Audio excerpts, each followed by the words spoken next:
PIA ने रवां माह पाकिस्तान से कनाडा के लिए अपनी फ़िज़ाई ऑपरेशन को आर्जी तौर पर मुअत्तल करने का फैसला कर लिया।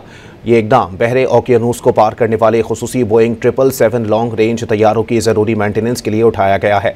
ये तैयारे बग़ैर रुके 17 घंटे मुसलसल परवास करने की सलाहियत रखते हैं। दोनों लॉन्ग रेंज तैयारों को 3 हफ्तों के लिए तकनीकी मुआयने और पुर्ज़ाजात की तब्दीली के अमल से गुजारा जाएगा, जो कि हर 10 साल बाद नागुज़ीर होता है। पीआईए ने रवां माह पाकिस्तान से कनाडा के लिए अपनी फ़िज़ाई ऑपरेशन को आर्जी तौर पर मुअत्तल करने का फैसला कर लिया। ये इक़दाम बहरे ओकियानूस को पार करने वाले खुसूसी बोइंग 777 लॉन्ग रेंज तैयारों की ज़रूरी मेंटेनेंस के लिए उठाया गया है।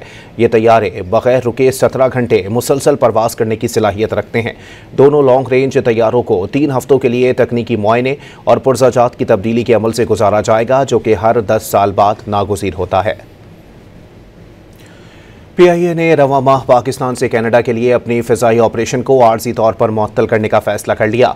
ये इक़दाम बहरे ओकियानूस को पार करने वाले खुसूसी बोइंग 777 लॉन्ग रेंज तैयारों की ज़रूरी मेंटेनेंस के लिए उठाया गया है। ये तैयारे बग़ैर रुके 17 घंटे मुसलसल परवास करने की सलाहियत रखते हैं। दोनों लॉन्ग रेंज तैयारों को 3 हफ्तों के लिए तकनीकी मुआयने और पुर्ज़ाजात की तब्दीली के अमल से गुजारा जाएगा, जो कि हर 10 साल बाद नागुज़ीर होता है।